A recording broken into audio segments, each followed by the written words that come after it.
Dapatkan 4 ancaman ini, Allah tidak akan ajak dia bicara, Allah tidak akan pandang dia dengan pandangan kasih sayang, Allah tidak sucikan dia dari dosa-dosa, dan bagi mereka azab yang pedih. Pertama, orang yang isbal, laki-laki maksudnya, menjulurkan celana lebih dari mata kaki. Yang kedua, orang yang suka mengungkit-ungkit kebaikannya kepada orang lain. Kebaikan dia, kalau bukan saya, dia nggak jadi orang. Dulunya dia bukan orang tuh. Dulunya dia bukan orang tuh. Lalu sayalah memberikan kebaikan-kebaikan, duit segala macam saya sekolahkan. Sekarang jadi orang dia. Jadi manusia dia. Dulunya bukan orang, mirip-mirip hewan lah. Suka ungkit-ungkit kebaikan, mungkin ya tenaganya, mungkin waktunya, mungkin pikirannya, mungkin uangnya dan lain-lain. Padahal itu semua dari Allah. Seakan-akan dialah pemilik nikmat. Padahal pemilik nikmat itu Allah. Kita semua manusia nggak punya. Itu pemberian dari Allah. Kita lahir ke dunia saja enggak punya apa-apa. Wallahu akhrajakum min butuni ummahatikum la ta'lamuna syai'a. Allah sebutkan di surah An-Nahl. Allahu la ilaha illa huwal hayyul qayyum. Saja balasan keburukan, hukuman, siksaan dan azab bagi orang-orang kafir dan orang munafik. Muslim tapi muslim munafik. Muslim munafik tentunya muslim yang banyak dosa, banyak maksiat, banyak sekali lalainya mereka dari agama ini. Ya, kalau orang kafir sudah jelas ya, pasti akan mendapatkan siksa. Tapi di antara muslim tidak semuanya mendapatkan pertolongan. Karena banyak juga muslim yang menjadi muslim munafik. Selama di dunia tidak peduli kepada agamanya, tidak mau mempelajarinya, tidak mau mengamalkannya. Ya. Jadi ada balasan keburukan saat manusia dibangkitkan di hari kiamat. Kurang lebih di hari ini kita akan mencoba membahas ada 10 balasan. 10 balasan. Di alam kubur berbagai macam bentuk siksa kubur, tergantung dosa yang dilakukan oleh manusia. Begitu juga di padang mahsyar, berbagai macam bentuk balasan. Berbeda-beda tergantung juga dengan tingkat dosa. Jadi siksa itu bukan hanya di alam kubur, berlanjut dengan siksa di padang mahsyar. Kesulitan-kesulitan yang akan mereka hadapi, berlanjut. Kenapa? Karena dosanya belum diampuni oleh Allah. Ada orang yang berada di siksa kubur, setelah itu diampuni. Diampuni oleh Allah, lalu mereka berpindah ke nikmat kubur.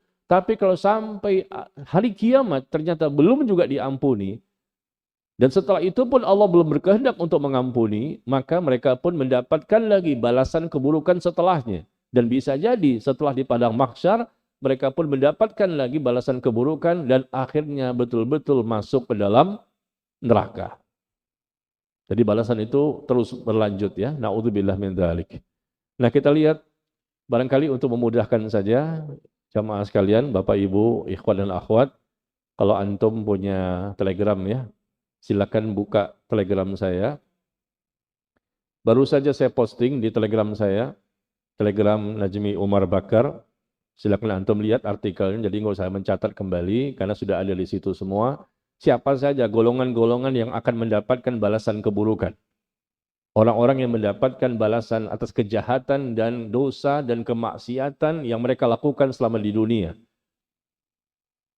Lihat, kurang lebih ada 10, sebetulnya lebih dari 10 ya. Banyak sekali yang disebutkan di hadis, tetapi kita fokus kepada 10 saja. Balasan yang akan diterima oleh orang-orang yang melakukan kejahatan, melakukan kekufuran, melakukan kemaksiatan, setelah mereka mendapatkan siksa kubur, berlanjut untuk mendapatkan balasan berikutnya saat mereka berada di padang mahsyar.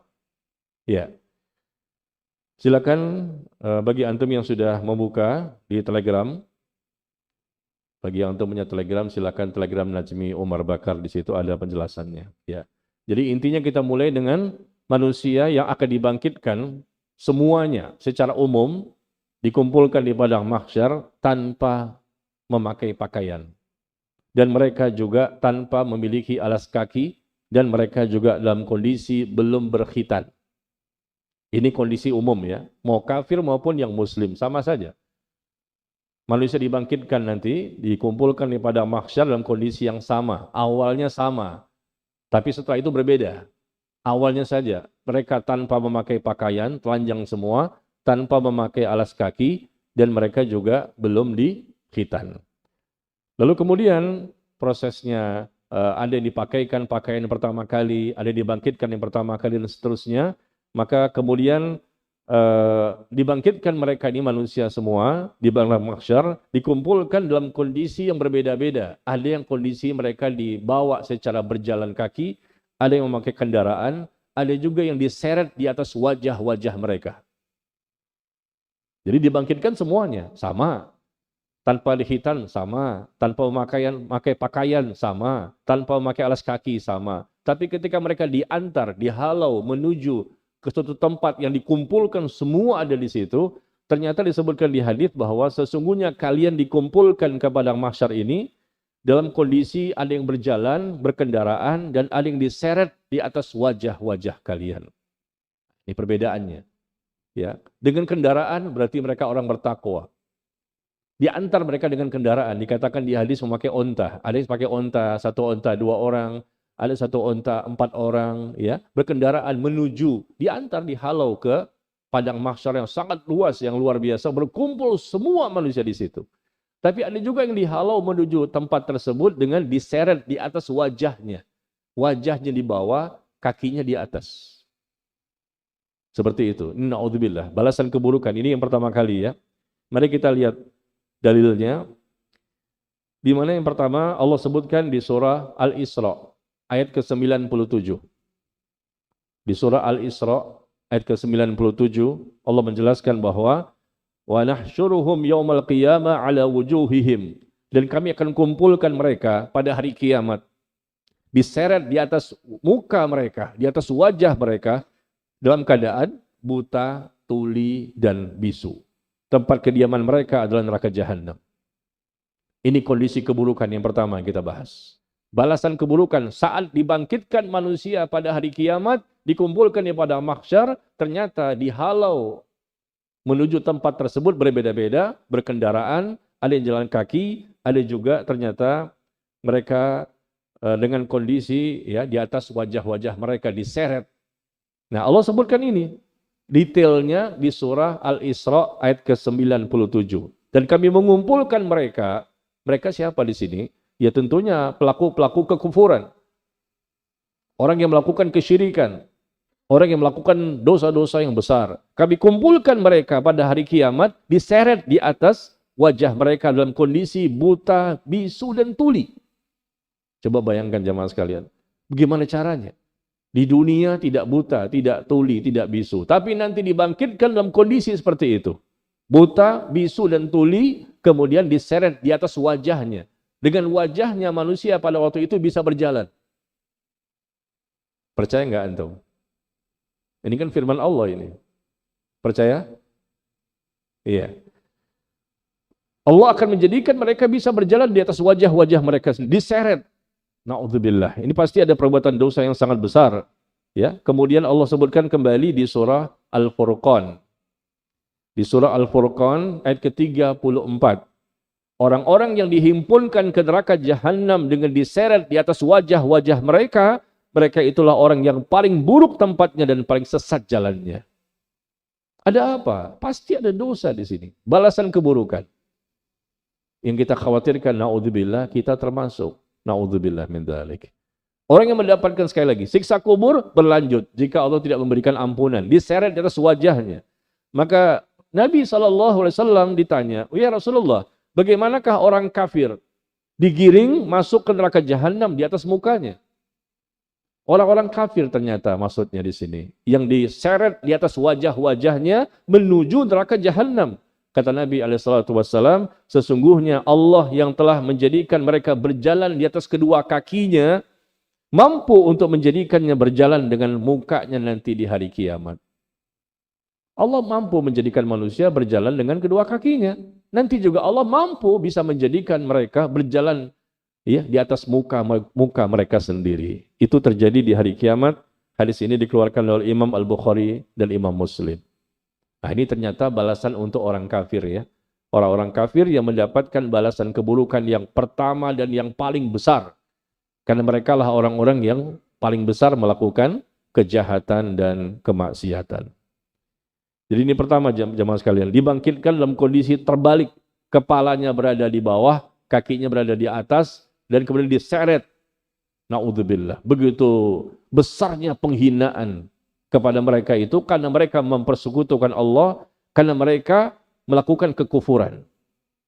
Ya, di dunia barangkali mereka terhormat, di dunia barangkali mereka mendapatkan kekayaan, kenikmatan kehidupan dan lain-lain, tapi kalau orang kafir yang matinya sebagai kafir, tetap dalam kekafiran sampai mati, mohon maaf, kita bicara agama kita ya. Apa kata Allah, apa kata Rasul, dan kita yakini betul. Demi Allah kita meyakini. Kalau mereka mati dalam kondisi kafir, pasti mendapatkan siksa kubur. Sampai hari kiamat, tidak pernah berhenti. Tidak ada penangguhan. Dan terus berlanjut ketika dibangkitkan di padang mahsyar. Bukan pakai kendaraan. Kalau pakai kendaraan, ini orang-orang bertakwa. Mereka diajak menuju ke suatu tempat dengan berkendaraan. Mereka dimuliakan sebagai tamunya Allah. Tetapi bagi orang-orang kafir dihinakan dan mereka berjalan diseret di atas wajah mereka. Ya, demikian ini kondisi yang pertama yang hendaknya kita mengetahui. Setelah kita mengetahui tentunya kita tumbuh rasa takut. Intinya itu saja. Insya Allah kita bukan orang kafir. Sampai mati pun insya Allah kita bukan orang kafir. Tapi kita mesti mengetahui hal seperti ini karena disebutkan dalam Al-Quran dan hadis. Ya, dan kita ingin menumbuhkan rasa takut. Bagaimana caranya supaya kita ini lebih bersiap-siap. Ya, mumpung persiapan ini masih bisa kita lakukan karena ruh belum sampai di kerongkongan. Baik. Yang kedua, jamaah sekalian, lihat di telegramnya kembali. Yang kedua, kondisi manusia ketika berada di padang mahsyar, kondisi balasan keburukan yang mereka alami adalah dibangkitkan dalam kondisi tidak memiliki daging sedikit pun di wajahnya. Na'udzubillah. Apa sih dosa mereka ini? Saat dibangkitkan pada hari kiamat, apa yang mereka dapatkan? Dibangkitkan dalam kondisi tidak memiliki daging sedikit pun yang menutupi wajahnya. Masa sih Ustaz? Lah, yang ngomong kan bukan saya. Intinya kalau sudah Allah dan Rasul berbicara, sami'na wa ata'na, dan demi Allah pasti terjadi. Dosa apa yang mereka lakukan ini? Ternyata disebutkan di hadis bahwa ma yazalur rajul yas'alun nas, ya, seseorang yang selalu senantiasa meminta-minta kepada orang lain. Suka minta-minta sana, meminta sini, minta sana, minta sini, suka minta-minta. Sehingga nanti pada hari kiamat ia pun akan menghadap kepada Allah dalam kondisi tidak ada sekerat daging pun sama sekali di wajahnya. Tidak ada daging di wajahnya. Mengerikan wajah itu. Jadi ketika dibangkitkan di padang mahsyar, masing-masing orang itu tidak sama. Dan masing-masing orang bisa melihat satu sama lain. Ada yang begini, ada yang begini, ada yang begini. Tergantung pada dosanya. Ditampakkan langsung di padang mahsyar itu. Siksa kubur beda lagi. Dan ini balasan di padang mahsyar. Jadi kalau ada nanti kita melihat ya, mudah-mudahan kita nggak termasuk yang mendapatkan seperti ini, tapi kita melihat ada orang lain yang dibangkitkan di padang mahsyar dalam kondisi wajahnya tidak memiliki daging sedikit pun, berarti kita paham. Karena kita sudah pernah belajar, kita pernah mendengar. Apa yang terjadi? Dibangkitkan dalam kondisi seperti itu karena dia suka meminta-minta. Boleh nggak sih minta-minta? Nggak boleh, kecuali betul-betul sangat darurat.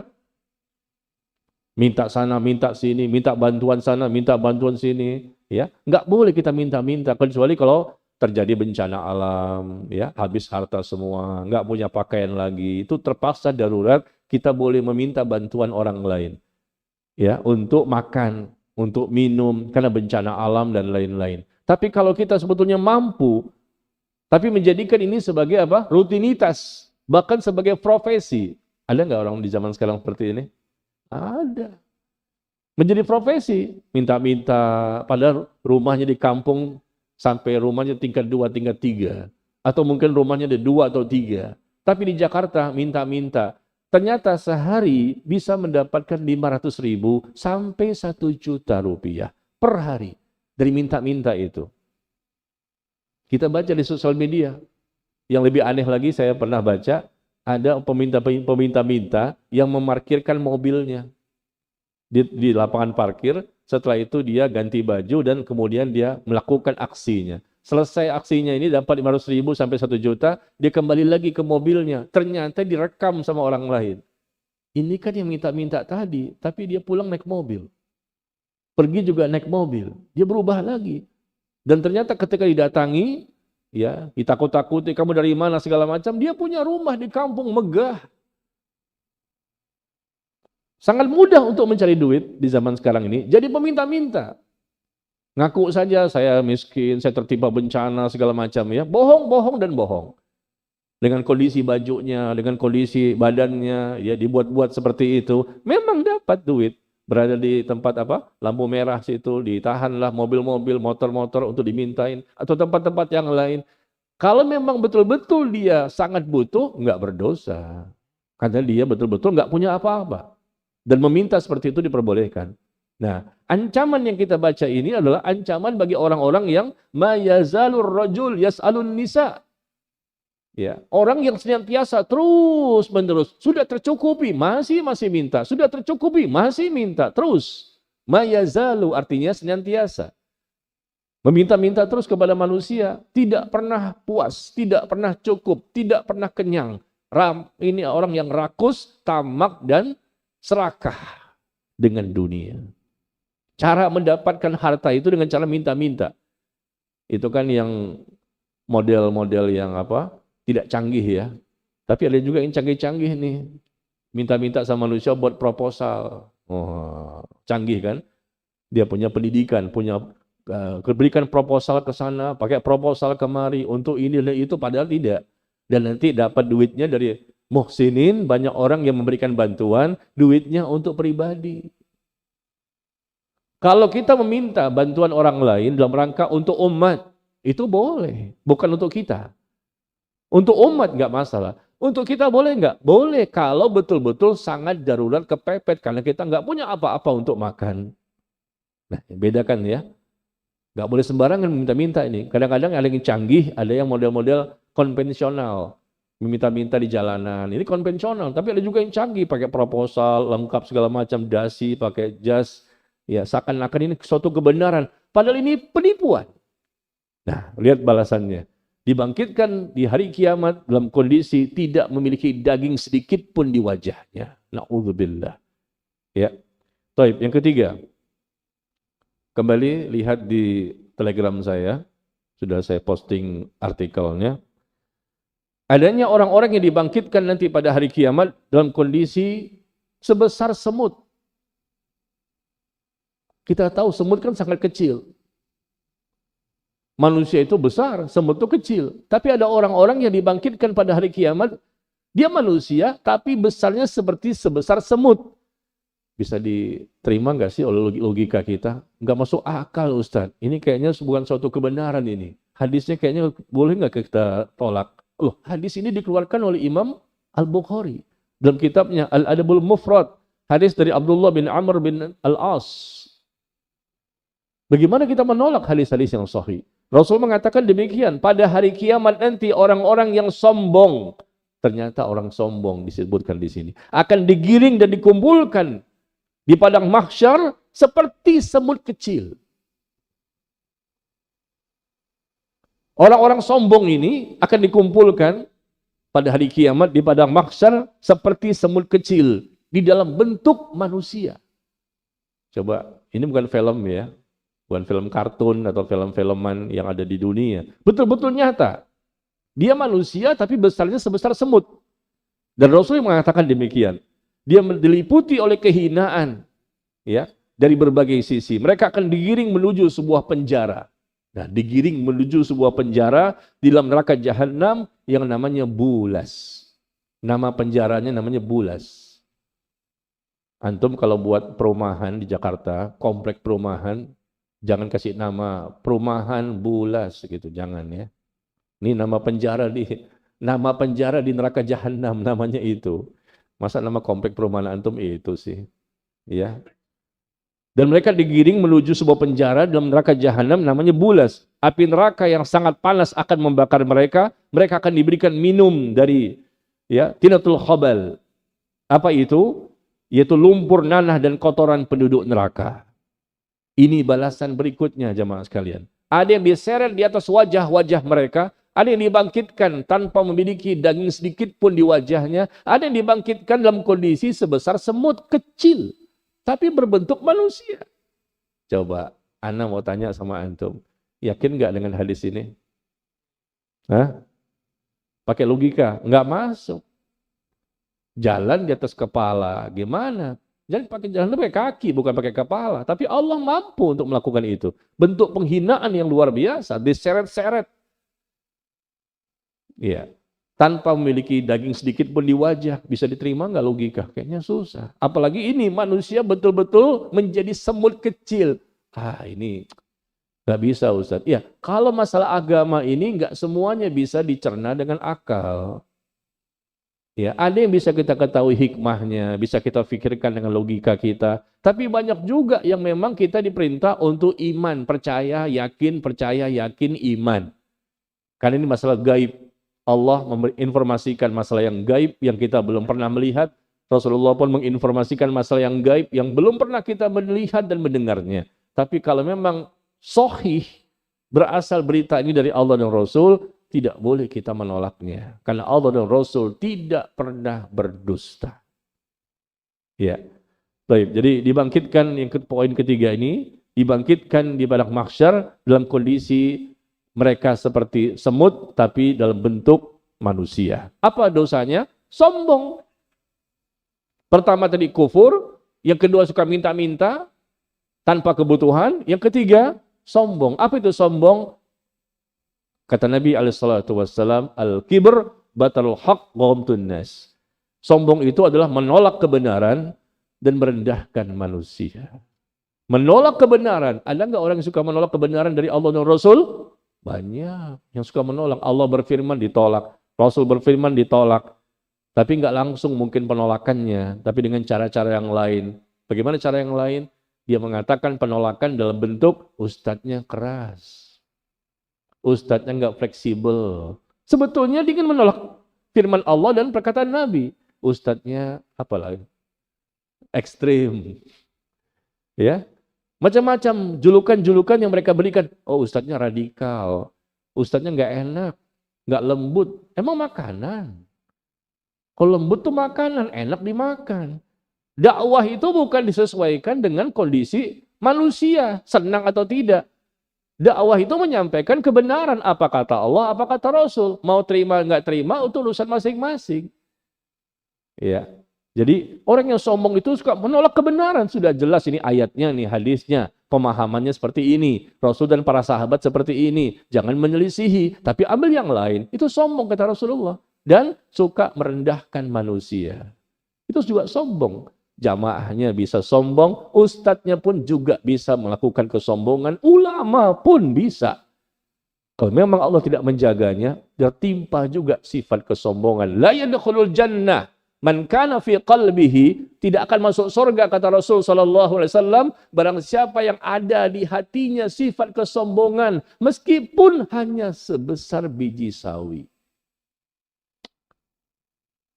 Jamaah, biji sawi itu kecil banget. Anaknya semut ini, bayinya semut. Semut itu kan kecil. Ini bayinya. Bayinya semut sebesar apa itu? Itulah biji sawi, kurang lebih seperti itu. Kata Nabi, enggak akan masuk surga. Orang yang ada sifat kesombongan meskipun sebesar biji sawi, sebesar bayinya semut itu. Di hatinya ada sifat kesombongan. Mungkin dia tidak terlihat dari lisannya enggak ngomong, tindakannya tidak ada.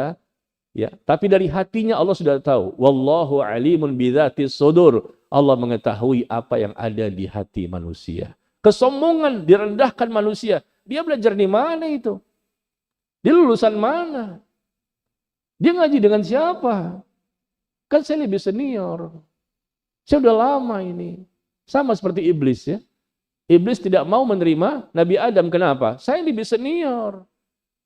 Lebih banyak ilmunya, lebih banyak amalnya. Ribuan tahun iblis memang sebelum Nabi Adam tercipta, dia termasuk orang yang dekat kepada Allah. Bahkan sering bersama dengan para malaikat. Banyak ibadahnya, ribuan tahun. Tapi begitu ada ujian sekali saja, langsung hilang semuanya. Kufur dan Allah laknat dia. Aba wastakbara. Wa kana minal kafirin. Ya, dia enggan dan dia sombong. Dia angkuh dan dia termasuk orang kafir. Jangan-jangan kita ada nih. Ayo, kita jangan memiliki sifat sombong ini. Ini akhlak yang luar biasa. Inilah yang menjadikan iblis mendapatkan laknat. Dia merasa ujub dengan kondisinya. Aku diciptakan dari api, Adam diciptakan dari tanah. Api itu lebih hebat dibandingkan tanah.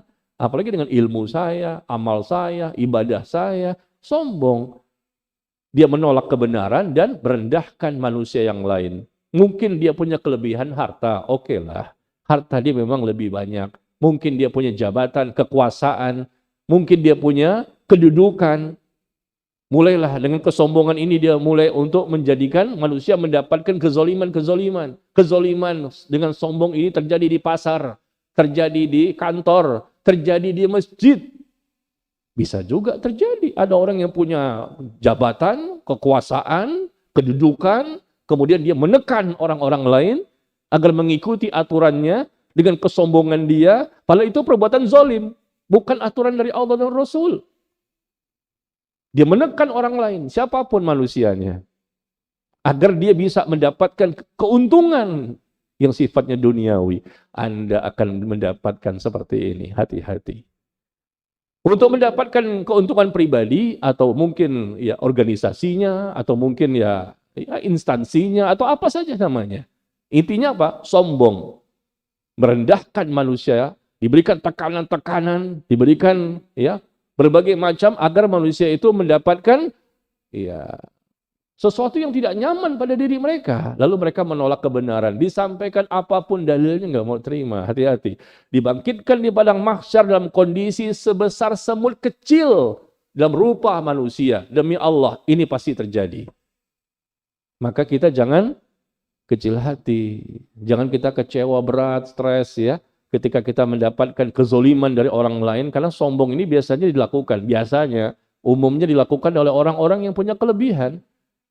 Dan orang lain nggak punya kelebihan, maka dia manfaatkan kelebihannya untuk mengambil keuntungan di situ. Jangan kita terlalu lama bersedih, karena kita tahu bahwa Allah Maha Kuasa, Allah tidak lalai dari apa yang dilakukan oleh hambanya. Ya, kesombongan seperti apapun akan dibalas, dan itu sifatnya zalim dibalas di dunia, bahkan tidak sampai ke alam kubur. 3 dosa yang akan disegerakan hukumannya, balasannya di dunia sebelum orang itu mati. Dalam hadis yang dikeluarkan oleh Imam Al-Bukhari dalam kitabnya Al-Adabul Mufrad, 3 dosa disegerakan balasannya, hukumannya di dunia. Enggak sampai di alam kubur, tidak sampai di padang mahsyar, di dunia saja langsung tunai cash kontan.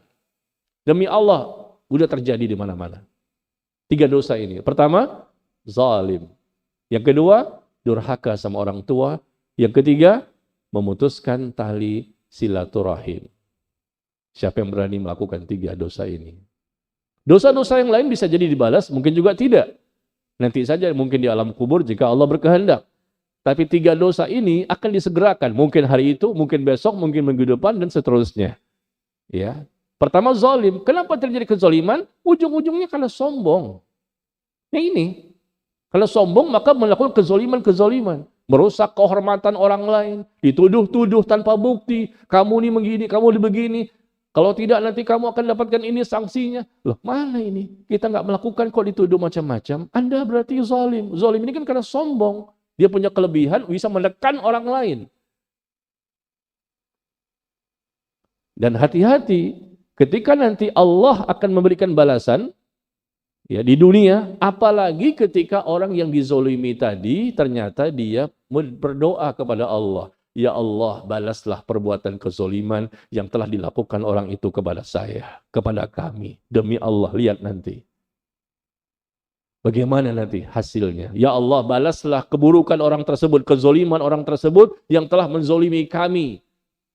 Mungkin muslim sesama muslim, mungkin orang kafir yang melakukan kepada muslim ya. Sebagaimana sekarang di Palestina kan, orang-orang Yahudi, Zionis, melakukan pembantaian dan lain-lain kepada kaum muslimin yang ada di sana. Ini bentuk kezaliman. Kenapa? Karena sombong, dia merasa hebat. Allah akan balas? Pasti. Cuman kita butuh kesabaran. Ini ujian dari Allah. Pasti akan Allah balas mereka itu di dunia, nggak sampai di alam kubur. Apalagi nanti di padang mahsyar. Mereka akan digiring, diseret karena mereka kafir. Matinya pun sebagai orang kafir. Na'udzubillah, diseret di atas wajah-wajah mereka. Betul-betul dihinakan peristiwa pada waktu itu. Apalagi mereka bukan sembarang orang kafir, tapi orang kafir yang memang sombong sekali. Menggunakan senjatanya, menggunakan kekuatannya, menggunakan apapun yang mereka miliki untuk melakukan tindakan sewenang-wenang kepada manusia yang lain. Ya. Baik ya. Jadi ini sudah berapa? 3 ya. Masih 7 lagi nih. Yang keempat. Balasan keburukan yang akan didapatkan ketika dibangkitkan pada hari kiamat. Balasan keburukan yang akan didapatkan oleh seseorang yaitu dibangkitkan dalam kondisi dikalungkan 7 lapis bumi.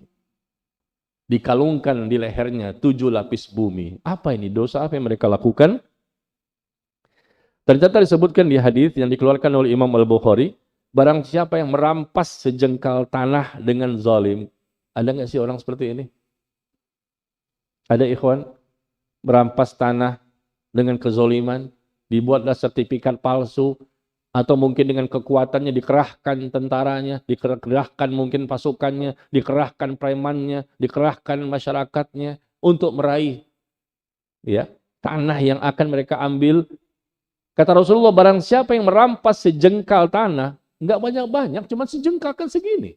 Sedikit sejengkal, bukan berapa meter, berapa hektar, cuma sejengkal. Dengan kezoliman, bukan hak dia, dia ambil alih dengan berbagai macam cara. Maka dia akan dikalungkan dengan 7 lapis bumi nanti pada hari kiamat di lehernya.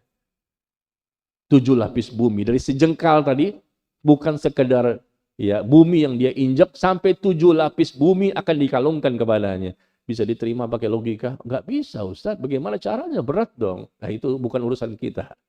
Bagaimana mekanismenya, teknisnya bagaimana, kita nggak usah ngurus. Kita yakin ini pasti terjadi sebagai bentuk penghinaan, balasan keburukan, dan siksaan. Hanya sejengkal, maka dia akan mendapatkan balasan. Dikalungkan dengan 7 lapis bumi, karena memang bumi ini punya 7 lapis. Langit punya 7 lapis. Ya, ternyata mengambil sejengkal, bagaimana berhektar-hektar. Dan ini akan terlihat nyata. Manusia bisa melihat manusia yang lain. Ada yang seperti ini, kok seperti ini, kok seperti ini, kok beda-beda ya. Tergantung dosanya. Tergantung dosanya. Dan kita, mudah-mudahan kita termasuk orang yang selamat ya. Pada waktu itu kita bisa melihat adanya orang-orang yang berbeda-beda. Kondisi mereka ketika dibangkitkan di padang mahsyar. Ada yang dijadikan seperti semut.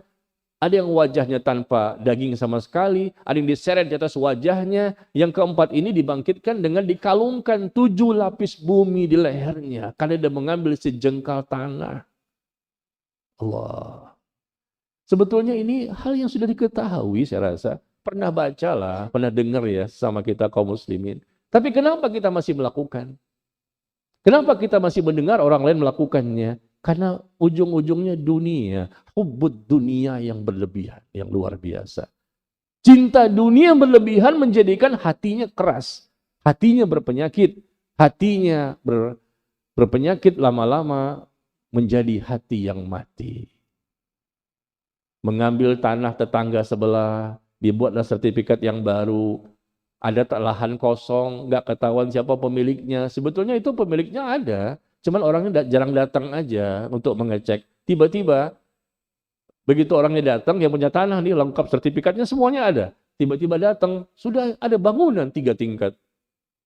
Pernah nggak dengar seperti itu? Ini terjadi di Jakarta. Ada seorang ikhwan datang kepada saya, Pak Ustadz gimana? Nangis-nangis. Kenapa? Tanah yang dia miliki lengkap sertifikatnya sah. Tiba-tiba, karena udah lama dia nggak ngecek, tiba-tiba datang, tanah itu sudah ada bangunan. Megah. Rupanya dibuat sertifikat baru sama orang lain. Dan itu bisa. Sudah dijual tanah itu kepada orang lain. Dan yang punya tanah asli ini minta pertanggungjawaban. Kata yang punya tanah, yang udah beli. Loh saya udah beli. Mahal ini, berapa miliar. Masa saya harus bayar lagi kepada kamu? Karena saya sudah dapatkan, saya bawa ke kantor sana, sudah cek sertifikatnya asli juga katanya. Coba bayangkan jemaah sekalian. Sekarang ini luar biasa modus-modus kejahatan itu. Jauh, jarang ditengok, jarang dilihat. Begitu datang, sudah ada bangunan. Padahal dia punya sertifikat juga. Berapa jengkal itu? Bukan lagi sejengkal. Berapa meter, berapa hektar bahkan. Na'udzubillah. Dunia yang mereka peroleh, kaya, banyak tanahnya, banyak duitnya. Nanti ketika mati bagaimana ini? Orang yang berbuat zalim ini kan mengambil tanah orang lain. Dia akan diberikan balasan. Na'udzubillah min dzalik. Ya, yang kelima, ketika saat dibangkitkan pada hari kiamat, maka dibangkitkan orang tersebut dalam kondisi memiliki dua lidah dari api. Lidah itu cuma satu ya, tapi bisa jadi dua lidah itu dari api. Orang melihat wajahnya kok mengerikan, lidahnya keluar dan lidahnya itu berbentuk api, ada dua lidah. Apa dosa yang mereka lakukan, kata Nabi SAW, man kana dha wajhain fid dunya, barang siapa yang memiliki dua wajah di dunia, maka dia akan memiliki dua lidah dari api pada hari kiamat kelak. Punya dua wajah di dunia, bagaimana? Maksudnya bermuka dua. Di sini ngomongnya begini, di sana ngomongnya beda lagi. Ini sifat-sifat orang apa nih? Orang munafik. Tipe-tipe orang munafik. Di sini ngomongnya begini, ke sana ngomongnya beda. Kok bisa jadi bunglon? Ke sana senang, ke sini senang, kemana-mana hatiku senang. Demi untuk mendapatkan dunia bermuka dua. Untuk mencari supaya ya dia mendapatkan keuntungan dunia di situ. Nggak boleh. Kita bicaranya jujur. Apa adanya jamaah sekalian. Jangan demi dunia rela untuk berbohong, berdusta, tidak amanah, berkhianat. Itu namanya orang munafik. Salat, datang ke masjid, haji umrah berkali-kali. Masya Allah. Pakai hatitik di namanya. Tapi suka melakukan tindakan-tindakan munafik. Tanda-tanda munafik apa? Kata Rasulullah. Ketika berbicara suka berbohong. Ketika berjanji suka ingkar janji. Kasih amanah suka berkhianat. Ini kan sifat orang munafik. Bermuka dua juga sama. Nanti di akhirat Allah tampakkan itu demi Allah. Na'udzubillah. Allah tampakkan adanya orang-orang yang dibangkitkan di pada mahsyar memiliki ya dua lidah dari api. Dua lidah dari api. Ketahuan kalau memang kita belajar dulu waktu di dunia, wah kita kan masih hafal. Kita masih hafal ilmu kita itu. Oh ini berarti dia suka bermuka dua nih waktu di dunia. Kita tahu balasan-balasan yang ditunjukkan, ditampakkan, dan kaum muslimin atau manusia, sesama manusia bisa melihat semuanya. Wah ini kok begini, oh berarti dosanya ini. Ya ini mengapa begini, oh karena dosanya ini. Ini kenapa begini, karena dosanya ini. Karena kita mempelajarinya dan kita bisa mengetahuinya. Hafalan itu tidak hilang jamaah sekalian. Hafalan kita tidak hilang meskipun kita sudah habis dimakan oleh tanah jasad kita. Kecuali tulang ekor di belakang yang tidak dimakan oleh bumi. Nanti dibangkitkan lagi. Tidak hilang hafalannya. Buktinya apa? Kata Nabi SAW, orang-orang itu akan masuk ke surga dan mereka disuruh membaca Al-Quran hafalan mereka masing-masing. Dan tingkatan surga ada 100. Tingkat pertama, kedua, ketiga, sampai tingkat tertinggi. Tingkat tertinggi surga itu namanya surga Firdaus. Dan seseorang mendapatkan tambahan tingkatan derajat ini semakin naik ke atas tergantung kepada hafalan Qur'annya. Mereka disuruh baca. Iqra warattil. Bacalah dan bacalah secara tartil sebagaimana kamu telah membacanya di dunia. Kaum muslimin disuruh baca hafalan Qur'annya. Pakai mushaf, mushaf udah nggak ada lagi. Udah, bumi saja hancur, langit saja hancur. Tapi nanti ketika sudah masuk surga ini, disuruh untuk membaca. Mana hafalanmu? Kenapa? Untuk menentukan tingkatan mana kamu berada. Masuk surga dengan rahmat Allah, tapi untuk menentukan tingkatan yang keberapa, salah satu caranya adalah ditentukan oleh hafalan Qur'annya. Jadi nggak hilang. Masing-masing kita akan disuruh membaca. Andai kata dia hafal Quran 30 juz dan hafalnya masih bagus, masih mantap, tetap sambung sampai ke surga.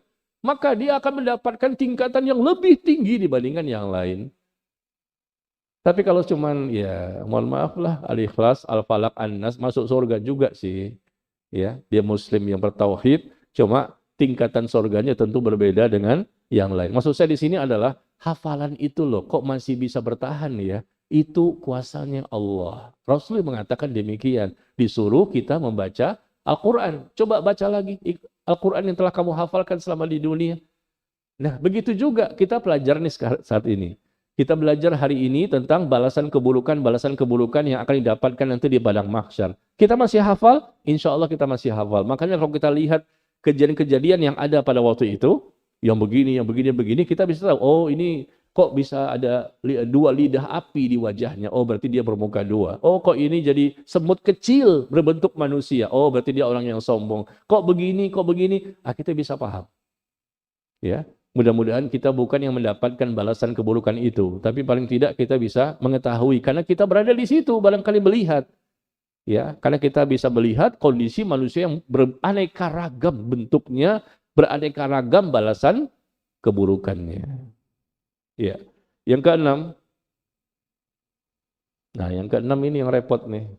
Berani enggak antum? Iya, balasan yang didapatkan nanti di padang mahsyar, sebagian badannya miring, lumpuh. Condong ya. Jadi enggak tegak jalannya miring. Seperti orang lumpuh gitu. Kenapa? Kata Nabi SAW, barang siapa yang memiliki 2 orang istri, ini 2 ya, bukan 3 atau 4 ini. Barang siapa memiliki 2 orang istri, lalu dia cenderung tidak adil ternyata dia. Cenderung kepada istri pertama atau mungkin istri kedua. Ya, maka ia akan datang pada hari kiamat dalam kondisi badannya miring. Miring. Ya, dikatakan miring ini seperti orang yang lumpuh begitu. Nah, ketahuan kok miring antum? Kenapa ada cacat? Cacat itu di dunia, di sana kan biasa lagi. Kenapa jadi miring? Kenapa dia punya 2 istri? Ternyata dia tidak adil kepada istrinya. Mungkin lebih condong kepada yang pertama atau mungkin kedua. Ini contohnya 2 istri loh. Yang di hadis disebutkan barang siapa memiliki 2 orang istri lalu dia tidak adil, condong kepada salah satu. Bagaimana kalau 3? Bagaimana kalau 4? Kecondongan itu hal yang dimaklumi atau tidak sih? Kalau masalah cinta memang tidak bisa dibagi. Rasulullah pun condong kepada siapa?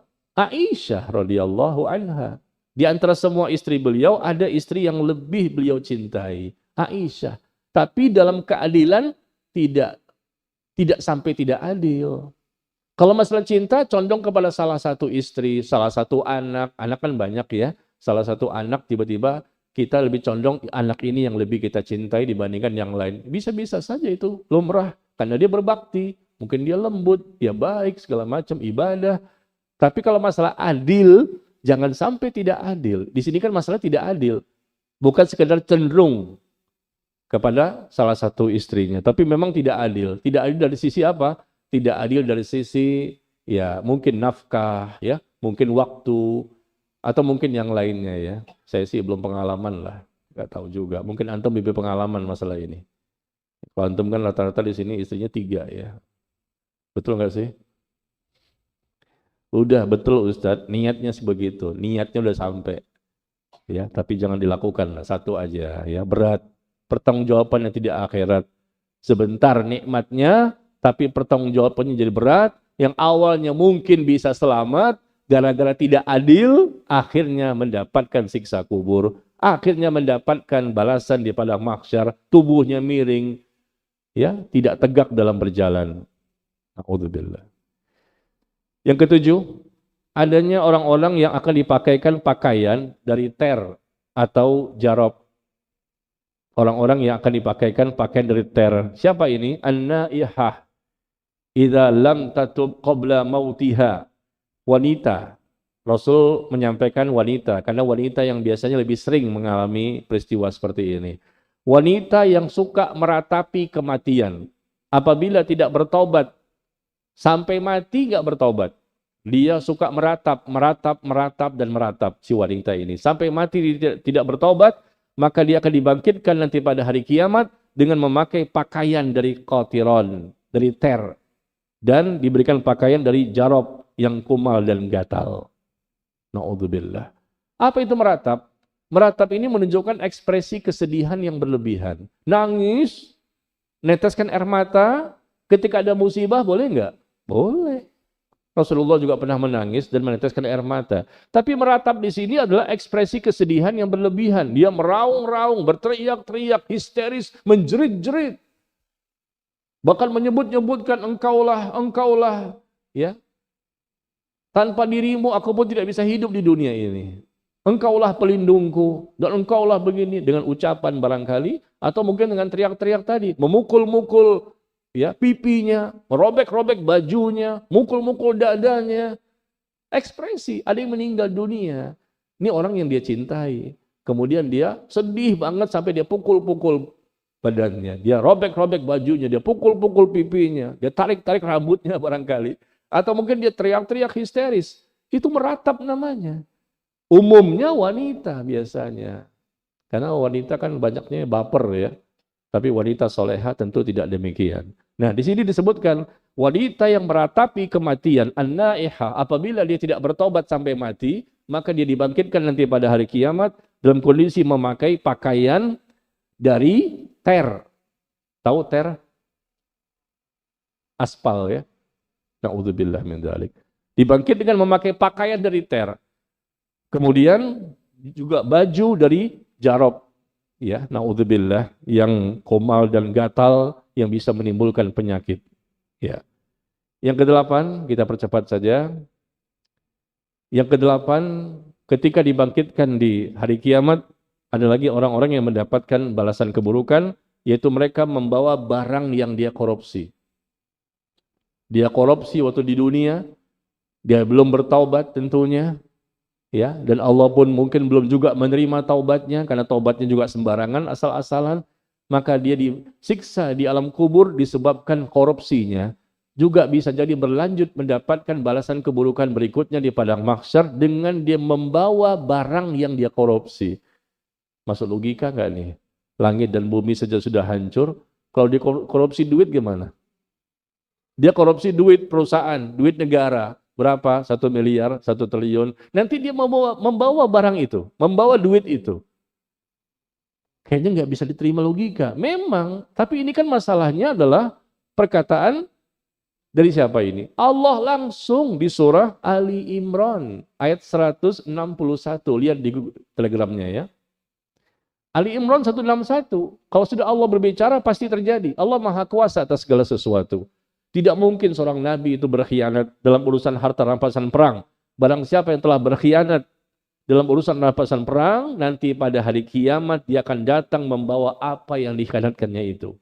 Kemudian tiap-tiap diri pun akan diberikan pembalasan tentang apa yang dia kerjakan dengan pembalasan setimpal, sedang mereka tidak dianiaya. Dia bawa itu, Rasul ya, dan para sahabat pada waktu itu berperang melawan orang-orang kafir.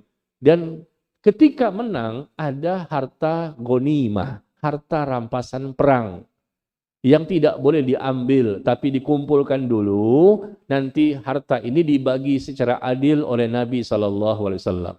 Pasukannya akan mendapatkan harta rampasan perang ghanimah. Ya, jangan ambil dulu, jangan dimiliki dulu, jangan disembunyi-sembunyikan, pura-pura. Ya Allah melihat. Karena dia mungkin membunuh orang kafir, dan di orang kafir itu ada mungkin uangnya, emasnya, ada bajunya yang bagus, segala macam. Dia ambil, dia simpan. Itu korupsi. Gulul namanya. Gulul. Itu di zaman itu, ketika peperangan loh. Membela agama, ternyata setelah menang, ghanimah diambil untuk pribadi. Nah, itu gulul, korupsi. Disebutkan di hadis, dia mendapatkan siksa kubur. Ternyata ini disebutkan juga, dia akan datang nanti pada hari kiamat membawa harta yang dia berkhianat padanya. Koruptor-koruptor ya, yang bagi mereka tentunya yang tidak bertaubat sampai mati, atau mungkin mereka bertaubat tapi nggak diterima taubatnya, bisa jadi mendapatkan ini. Kenapa? Karena ada orang yang bertaubat tapi nggak diterima oleh Allah, karena mereka bertaubat tanpa ilmu. Nggak semua orang bertaubat itu diterima taubatnya. Karena mereka bertobat tanpa ilmu. Pokoknya saya bertobat, istighfar, astagfirullah, wa atubu ilaih. Udah. Apalagi yang lain. Tidak cukup seperti itu. Harus ada tambahan-tambahan bagaimana Allah dan Rasulnya mengajarkan cara bertobat yang benar. Orang yang kepengen taubat pun belum tentu diterima taubat. Apalagi yang tidak bertaubat. Yang kepengen bertaubat, sungguh-sungguh ingin bertaubat, itu pun belum tentu diterima. Karena apa? Taubat itu ibadah. Dan ibadah harus berdasarkan ilmu. Bagaimana Allah menjelaskan, bagaimana Rasul mengajarkan, begitu loh. Sama seperti kita sholat kan, nggak boleh sembarangan kita sholat. Karena suatu ibadah yang telah diajarkan bagaimana tata caranya, bagaimana bacaannya, bagaimana gerakannya, dan lain-lain. Ya, ini untuk koruptor ya. Yang kesembilan, adanya orang-orang yang sempoyongan. Tahu sempoyongan? Apa tuh bahasa Indonesianya ya? Hah? Seperti orang mabuk gitu ya. Dia nggak minum khamr, tapi sempoyongan seperti orang mabuk. Ya, seperti orang gila. Karena kesurupan syaitan. Disebutkan di sini di Al-Baqarah ayat 275. Pelaku siapa? Pelaku riba. Orang yang makan harta riba akan dibangkitkan nanti pada hari kiamat mendapatkan balasan keburukan. Kalau riba ini lengkap ya, kita dapatkan dalam Al-Quran maupun hadis, orang yang makan harta riba atau berkaitan dengan dia membayar ribanya sebagai saksinya, sebagai penulisnya, semua dosanya sama, mereka mendapatkan laknat dari Allah Tabaraka wa Ta'ala. Balasannya di dunia dapat, disiksa kubur dapat, berenang di sungai darah. Di padang mahsyar dapat, di siksa neraka juga dapat. Lengkap informasinya kalau dosa riba ini. Balasan dunia, siksa kubur, padang mahsyar, sampai ke neraka. Ada semua. Meskipun bukan dia yang makan ribanya, makan riba pihak orang lain. Dia hanya membayar ribanya. Pinjam 5 juta, kembali 6 juta. Ada keuntungan selisih, itu riba. Kullu qardin jarra manfa'ah fahuwa riba. Setiap pinjaman yang menghasilkan keuntungan namanya riba. Beli mobil riba, beli rumah riba, KPR sana, KPR sini. Ya, beli motor juga riba. Orang yang makan harta ribanya siapa? Yang meminjamkan uangnya. Dan kita yang mencicilnya setiap bulan sampai 3 tahun. Nggak pernah telat Ustadz. Iya, nggak pernah telat. Tapi di awalnya kita tanda tangan MOU ya. Tanda tangan bahwa sewaktu-waktu saya terlambat, maka saya siap untuk membayar ribanya. Kita udah janji dari awal. Itu udah dosa riba jatuh di situ. Meskipun dalam perjalanannya tidak pernah terlambat. Apalagi terlambat. Kena penalti bulan pertama, kedua, ketiga diambil ya oleh yang meminjamkan. Naudzubillah. Lihat apa kata Allah? Alladzina ya'kuluna riba la yaqumun. Orang-orang yang makan mengambil riba tidak dapat berdiri nanti, melainkan seperti berdirinya orang yang kemasukan syaitan. Karena tekanan penyakit gila. Keadaan mereka yang demikian disebabkan mereka itu berpendapat sesungguhnya jual beli itu sama dengan riba. Padahal Allah telah menghalalkan jual beli dan mengharamkan riba. Coba kita lihat, banyak apa sedikit yang melakukan hal seperti ini? Dosa riba dari Sabang sampai Merauke, seluruh dunia. Pertebaran praktek-praktek riba ini, lembaga-lembaganya, kantor-kantornya, atau yang pribadi-pribadi, lintah darat, rentenir, atau lintah laut, mungkin barangkali istilahnya yang lain. Ada nggak sih lintah laut? Lintah darat yang ada ya. Lintah darat atau rentenir. Datang ke pasar-pasar, ayo antum butuh dana nggak, modal nih, dana segar. Tapi ntar kembalikan lebih besar ya. Pinjam 5 juta, kembalinya 7 juta. Kembalinya 10 juta. Mungkin ke pasar-pasar didatangi untuk tambahan modal pedagang-pedagang. Atau mungkin datang ke perumahan-perumahan, datang ke pembantu-pembantu, atau siapa saja. Nah, ini riba. Ini salah satu bentuk riba. Ada lagi cara-cara yang lain. Dan di dunia mereka melakukan kezoliman. Praktek riba ini zolim. Pasti dibalas di dunia. Dibalas juga di alam kubur. Jika memang Allah tidak berkehendak untuk memberikan ampunan. Terjadi juga di padang mahsyar. Dan informasi terjadinya balasan keburukan di padang mahsyar ketika dibangkitkan pada hari kiamat, langsung Allah sebutkan dalam Al-Quran. Korupsi dan riba. Ya. Yang terakhir, yang ke-10.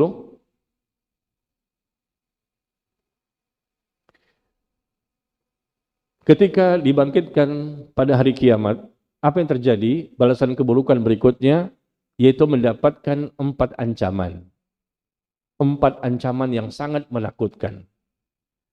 Biasanya Rasulullah menyampaikan suatu ancaman cuma 1, atau Allah menyampaikan ancaman cuma 1 dalam Al-Quran. Tapi ini disebutkan 4 ancaman. Berarti ini bukan dosa sembarangan ini. Jarang-jarang yang dosa itu disebutkan seperti ini. Dapat 4 ancaman yang sangat menakutkan. Cukup 1 saja udah dosa besar, kita jauhi. Sampai 4 ancamannya. Ini berarti bukan dosa sembarangan. Apa disebutkan oleh Nabi SAW? Ada 3 orang yang tidak diajak bicara oleh Allah nanti pada hari kiamat. 3 golongan manusia yang tidak diajak bicara oleh Allah nanti pada hari kiamat. 3 golongan. Allah nggak bicara dengan dia, artinya Allah tidak butuh kepadanya. Dia melupakan Allah, Allah pun melupakan dia. Kemudian yang kedua, tidak dipandang dengan pandangan kasih sayang. Allah tidak berikan rahmat kepadanya. Yang ketiga, tidak disucikan, dosa-dosanya nggak dibersihkan, nggak dileburkan, tidak digugurkan dosa-dosanya. Yang keempat, bagi mereka azab yang pedih. Dosa apa ini? Allah tidak mau mengajak dia berbicara ya dengan pembicaraan yang bermanfaat untuk dirinya, dan Allah pun tidak berkehendak untuk ya memandangnya dengan pandangan kasih sayang. Berarti dia akan mendapatkan azab ini, dan Allah pun tidak mensucikannya dari dosa, dan bagi mereka akan mendapatkan azab yang pedih. Dosa apa ini? Maka Rasulullah SAW menyebutkan 3 kali ucapan ini.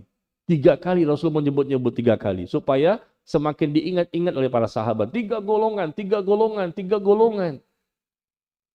Yang mereka mendapatkan 4 ancaman ini. Maka pada waktu itu Abu Dzar, sahabat Rasul yang bernama Abu Dzar berkata, mereka itu sangat celaka dan merugi. Siapa mereka ya Rasulullah? Siapa mereka ini? Maka Nabi mengatakan, sallallahu alaihi wasallam, mereka adalah laki-laki yang isbal. Ini yang pertama loh. Laki-laki yang isbal, laki-laki bukan perempuan. Yang suka menjulurkan kain sarungnya, kain celananya, jubahnya di bawah mata kaki. Itu isbal namanya. Pelakunya namanya musbil. Laki-laki yang menjulurkan celananya atau kain sarungnya atau jubahnya, pakaiannya di bawah mata kaki. Itu nggak boleh.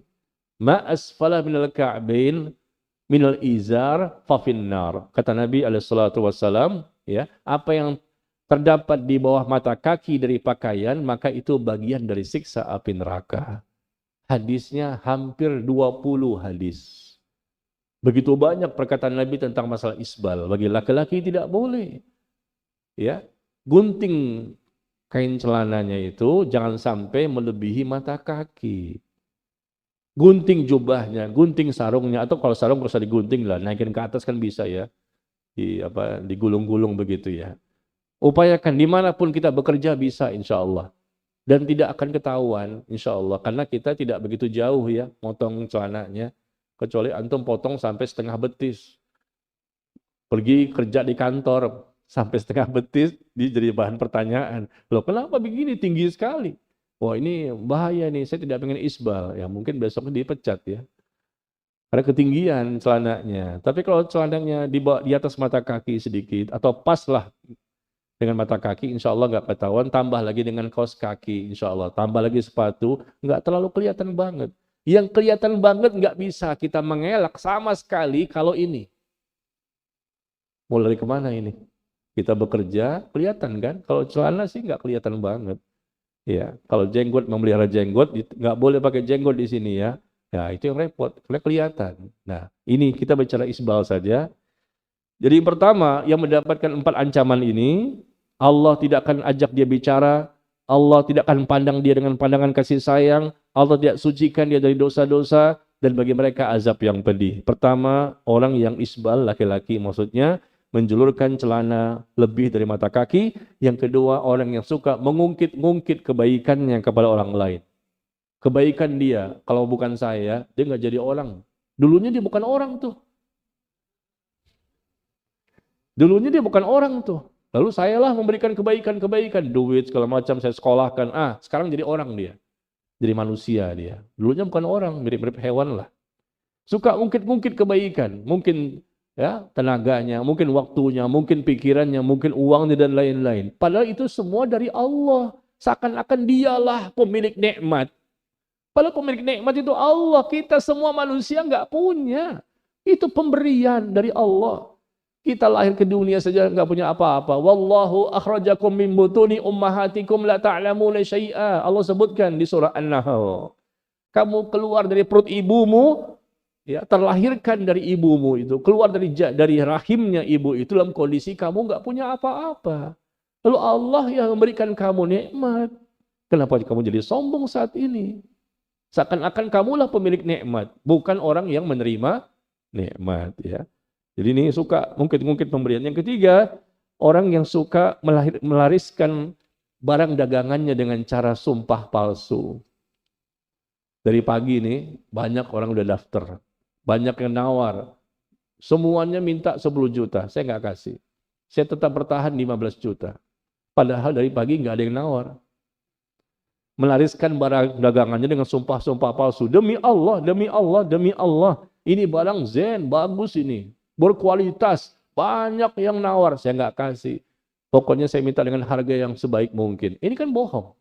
Demi supaya barangnya bisa dibeli dengan harga yang lebih tinggi, dia rela berbohong, membawa-bawa nama Allah. Demi Allah ini.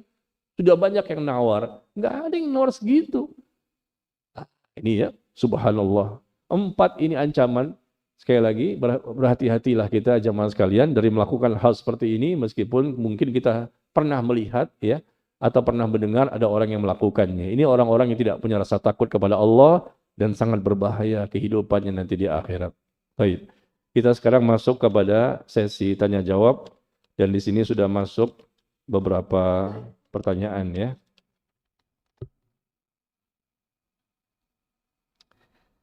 Yang pertama, ada seorang wanita dituduh berzina. Ada wanita dituduh berzina oleh orang lain, dan si wanita ini memaafkan, tapi tidak mau lagi berteman dengan orang tersebut, karena terlalu sakit di hati dan pencemaran nama baik. Apakah si wanita ini berdosa memutuskan silaturahmi? Dia orang baik yang menjaga kehormatannya, dia wanita mukminah, mungkin soleha, segala macam ya, dituduh-tuduh berzina, padahal tidak melakukan zina. Ya, zina kemaluan. Maka dengan sebab itu wajar saja ya, seseorang itu marah betul dengan orang tersebut. Kalau betul-betul berzina saja, nggak boleh kita cerita sama orang. Kan membongkar aib. Allah akan bongkar aibnya dia, karena dia bongkar aib orang lain. Kalau itu benar loh, itu dosa besar. Apalagi nggak benar, menuduh-nuduh. Dalam Al-Quran apa? Orang yang menuduh wanita baik-baik berzina tanpa ada bukti, tanpa ada saksi, mendatangkan 4 orang yang langsung melihat proses zinanya. Dia nggak bisa mendatangkan, tapi dia menyebarkan ke sana kemari. Dia berzina, dia berzina. Maka orang tersebut kalau tegak hukum Islam, dicambuk sebanyak 80 kali cambukan. Lihat di awal-awal surah An-Nur. Awal-awal surah An-Nur. Dicambuk. Dia bukan pelaku zina, tapi dicambuk sebanyak 80 kali cambukan. Karena dia menuduh wanita baik-baik telah melakukan zina. Nah di sini katanya, saya maafkan dia Pak Ustadz, tapi terlalu sakit hati dan pencemaran nama baik. Apakah berdosa saya memutuskan tali silaturahmi? Ya kalau dia seorang muslim, jangan diputuskan ya. Kan saudara kita juga, tapi saudara kita yang berbuat dosa dan zalim kepada kita jaga jarak saja. Karena nggak boleh memutuskan, nggak tegur sapa, ya, nggak mau lagi berhubungan, tidak mau lagi berkomunikasi juga nggak boleh. Batasnya cuma 3 hari dalam Islam. Kita nggak tegur sapa kan, suami istri lagi bentrok, lagi berperang, perang dunia ketiga tuh suami istri di rumah. Akhirnya nggak teguran, oke lah, hari pertama, hari kedua, hari ketiga. Batasnya cuma 3 hari kata Rasulullah. Hari keempat harus ngomong lagi. Nggak boleh nggak ngomong. Ya, cuma 3 hari batasnya. Nggak tegur sapa, nggak teguran ya. Begitu juga dengan orang yang pernah berbuat zalim kepada kita ini, maka nggak boleh sampai memutuskan secara total karena dia saudara kita. Tapi jaga jarak boleh, ya. Tidak mau lagi seperti dulu.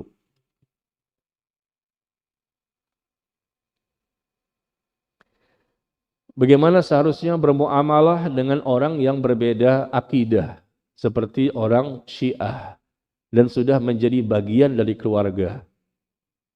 Dia keluarga, tapi akidahnya berbeda karena dia Syiah, sedangkan kita Ahlus Sunnah wal Jamaah.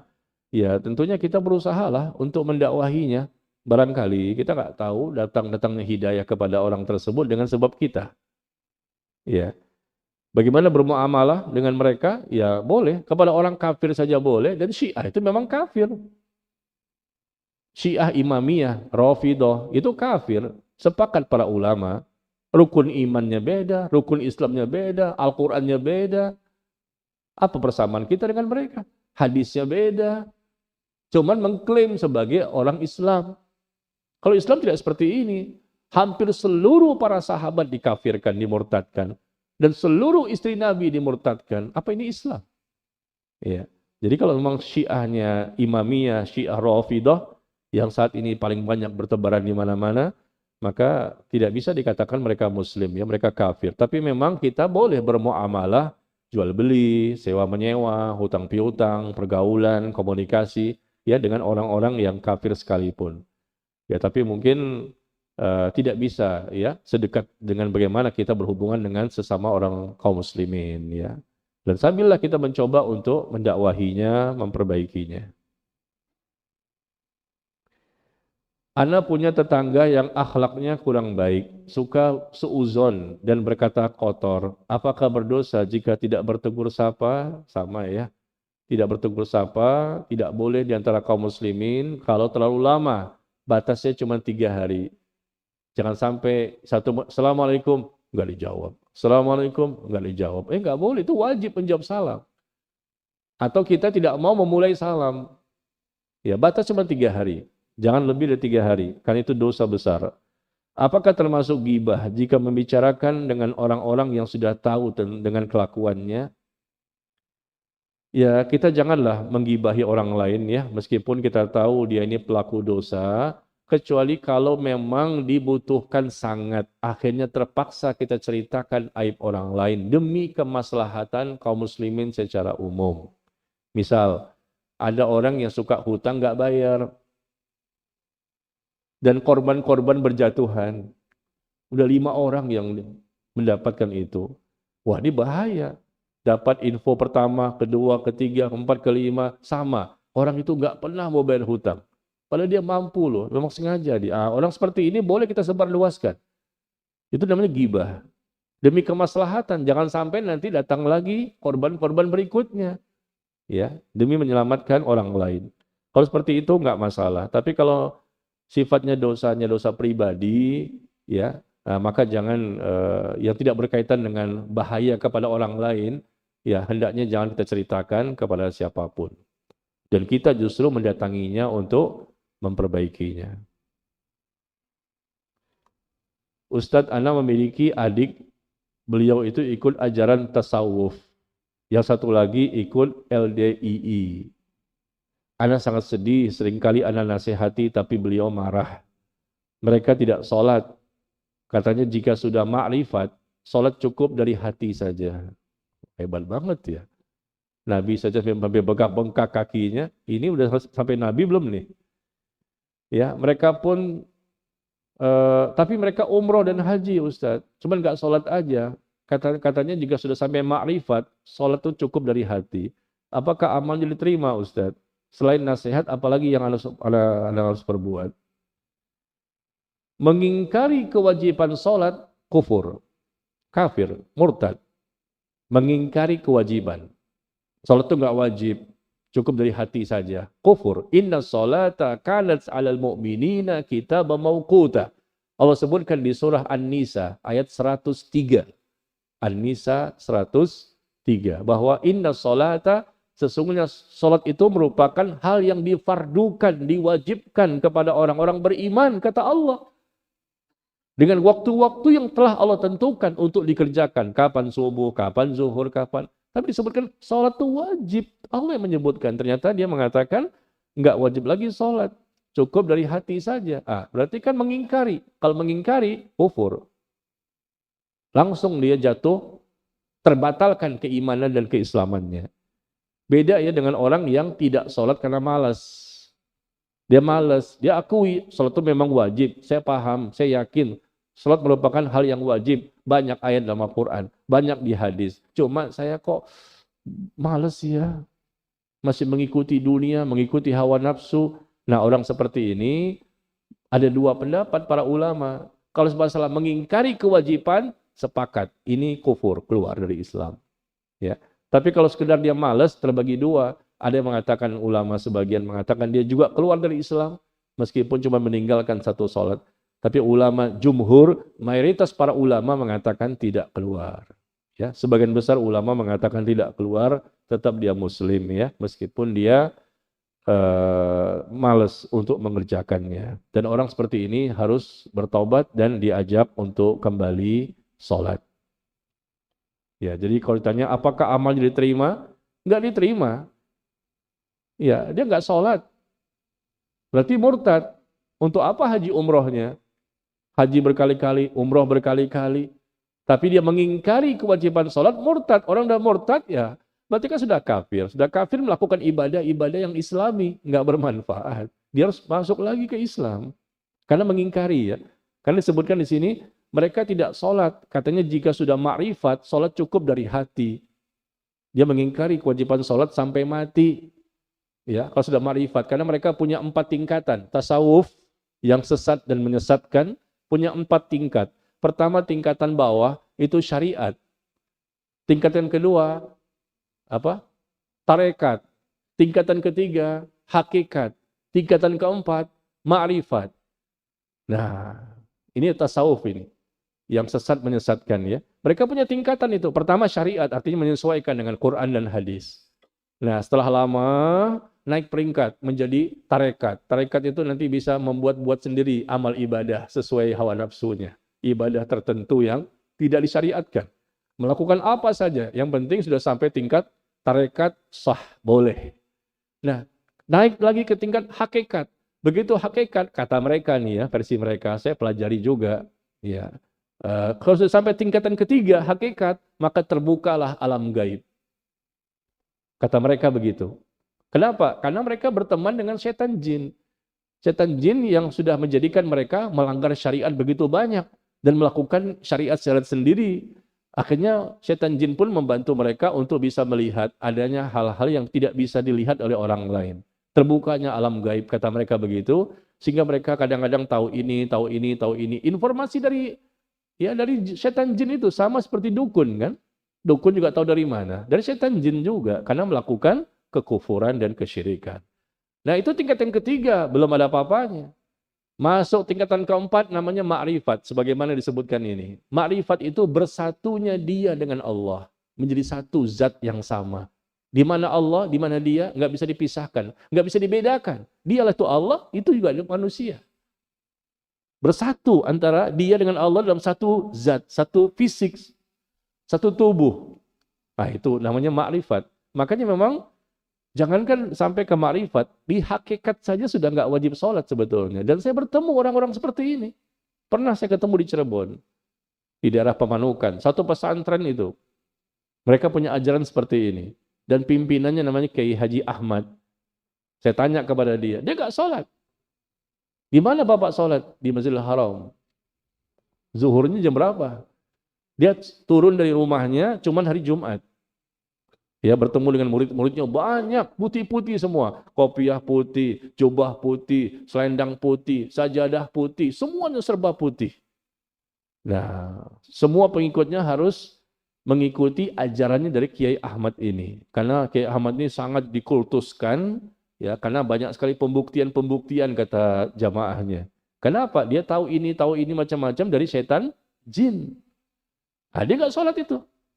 Nggak sholat, tapi ketika saya desak katanya di Masjidil Haram. Masjidil Haram berapa jam Pak? Bapak kan di Indonesia, kita ini mau dibodoh-bodohin. Orang dulu barangkali ya, kita jam 12 zuhur misalnya, di sana kan jam 8 pagi. Bapak sekolah di zuhur di sana jam 12, di sini sudah jam 4, kan selisih 4 jam. Tapi bagi mereka begitu. Dikultuskan sekali oleh jamaahnya, kenapa? Karena ternyata terungkaplah rahasianya. Jamaahnya ratusan, mungkin ribuan. Putih-putih semuanya serba putih. Kita kan penasaran dulu tahun 91, 92 ya. Saya sempat ke sana untuk melihat. Ternyata mereka itu jamaahnya disirap. Tahu disirap? Disihir. Semua jamaah yang mengikuti Kiai Ahmad ini ya, semuanya begitu masuk di baiat ajak salaman, kemudian si Kiai Ahmad ini baca di air putih, dibaca bahasa Arab ada, bahasa Jawanya ada, ya suruh minum. Pas diminum sambil elus-elus dadanya, dibaca-bacain juga mantra-mantra jampi-jampi. Setelah itu blank hang. Sami'na wa ato'na kepada Kiai Ahmad. Sihir namanya. Jadi mereka pun kita dakwahi begini ayatnya, saya bawakan hadisnya, ayat itu enggak bergeming juga, enggak bisa. Kenapa? Faktor sihirnya itu harus dihilangkan dulu. Baru mereka bisa menerima kebenaran. Pada mereka pokoknya kata Kiai Ahmad ini kebenaran, bahkan dia ada cahaya dari langit yang menuju ke pesantren. Istilah mereka begitu. Seakan-akan Nabi yang baru lah. Ada tidak? Ini dulu loh, 91, 92. Ya, bertebaran di bisa jadi mungkin tempat-tempat lain juga ada. Ya, jadi mereka merasa bahwa mereka sudah ikut tasawuf dan Kiai Ahmadnya sudah sampai tingkat ma'rifat, enggak lagi sholat. Ya, naudzubillah. Terakhir, jika seorang anak jauh dari ajaran agama dan orang tua sudah mengingatkannya, apa orang tua akan mendapat dosa dari perbuatan anak ini? Anak jauh dari ajaran agama dan orang tua sudah mengingatkan anak tersebut, ya. Tapi mungkin anak ini belum berubah kali ya, masih dalam kesalahan. Apa orang tua akan mendapatkan dosa dari perbuatan anak tersebut? Mungkin iya, mungkin tidak. Orang tua sudah mengajarkan Islam dengan benar secara kontinu, qu anfusakum wa ahlikum naro. Jagalah dirimu dan keluargamu dari api neraka. Sampai kapan penjagaannya? Sampai mati. Orang tua mati duluan atau anak mati duluan. Ini tugas yang berat.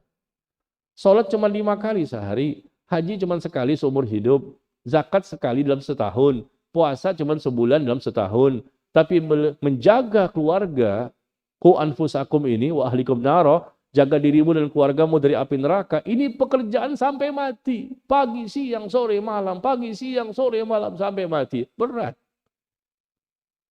Ada orang yang dimudahkan oleh Allah, akhirnya menjadi ringan mendidik anaknya. Ya, maka bisa jadi orang tua sudah mati-matian habis-habisan untuk mendidik anaknya, tetapi ternyata hasilnya tidak baik. Maka orang tua tentunya tidak berdosa. Ya, cuman masalahnya ada orang tua merasa sudah baik, padahal belum baik. Sudah merasa maksimal, padahal belum maksimal.